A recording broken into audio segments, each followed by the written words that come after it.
Nos vídeos anteriores, nós ensinamos como fazer a formação da videira em espaldeira, fazendo uma formação com os netos dela.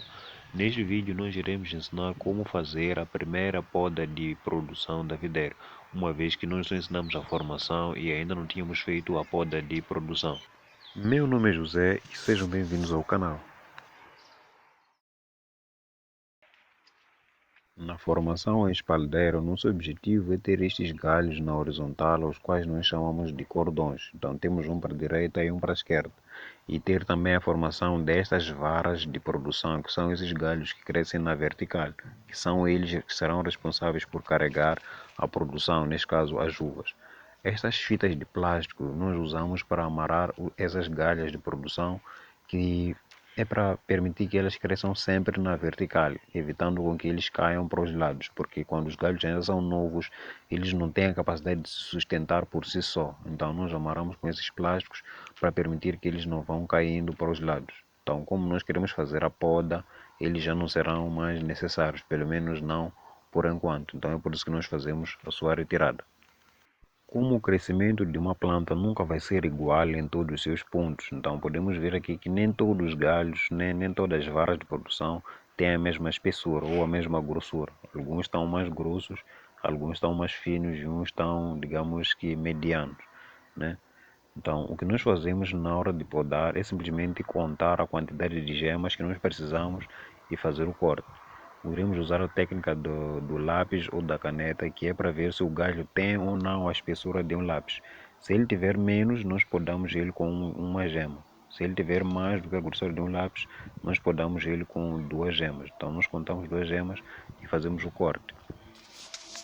A primeira vara, por exemplo, tem mais do que a grossura de um lápis. Então, nós contamos uma gema, duas gemas e fazemos o corte. Mas não fazemos o corte logo acima da gema. Temos que deixar algum espaço, que é para permitir que fique alguma madeira aqui, que chamamos de madeira de proteção da gema, que é para evitar que fungos prejudiquem a proteção da nova gema. Então, nós fazemos o corte um pouco acima da gema, geralmente um pouco depois da metade do entrenó, que é o espaço que separa duas gemas. Então, este é mais fino, então nós simplesmente fazemos o corte depois de uma gema. Fazemos o corte sempre depois da metade do entrenó. Então, este tem mais a grossura de um lápis.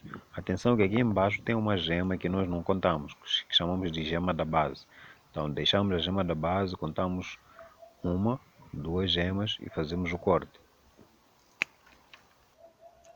Aqui também iremos contar uma, duas gemas e fazemos o corte, né? Em todas que tiverem mais do que a grossura de um lápis, nós podemos fazer com duas gemas, fazemos o corte, né?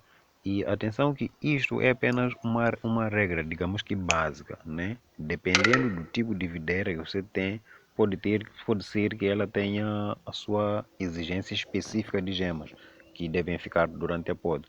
Algumas nem sempre ficam com duas gemas, algumas exigem uma poda um pouco mais longa, de cerca de 5 a 8 gemas, e algumas exigem que a poda seja sempre esta, de duas gemas, e algumas aceitam qualquer tipo, né? Podemos fazer uma poda mista, deixando galhos mais longos e também galhos mais curtos. Então, todos esses ramos que nós tiramos aqui em cima podemos usar para fazer mudas. Então, nós já ensinamos como fazer mudas da videira, é só clicar aí para assistir. Este outro galho também é na verdade uma vara de produção, só que eu coloquei ela na horizontal, que era para tentar forçar ela a virar um cordão, para fazer com que ela brotasse outros ramos na vertical. Mas como isso não aconteceu, eu vou podar ela curta com apenas duas gemas aqui, e na nova brotação que surgir eu irei usar uma dessas brotações para fazer um novo cordão, que é para o lado esquerdo. Como podem ver aqui, eu só tenho a formação para o lado direito, então preciso de mais um galho a crescer para o lado esquerdo. Então com duas gemas venho aqui e faço mais um corte. Então, podando o curto, vou forçar essas duas gemas a brotar. Então, de preferência, uma delas eu irei usar para crescer na horizontal, e os netos que forem nascer através dele, eu irei formar novas varas de produção. Atenção, quando falamos de gemas, nós falamos desses olhos que crescem aqui na videira, né? Que é por onde os brotos novos aparecem. Então, isto é que se chamam gemas. Então, este é o aspecto da videira após a poda. Muita gente pode até ficar escandalizada e com medo de matar a planta, mas isso é necessário e digamos que é obrigatório para todo mundo que tiver uma videira, tem que fazer uma poda assim, principalmente se for em espaldeira. Se for no formato de latada, a formação é outra. E depois da poda sempre vai acontecer isto de a planta começar a gotejar um líquido transparente.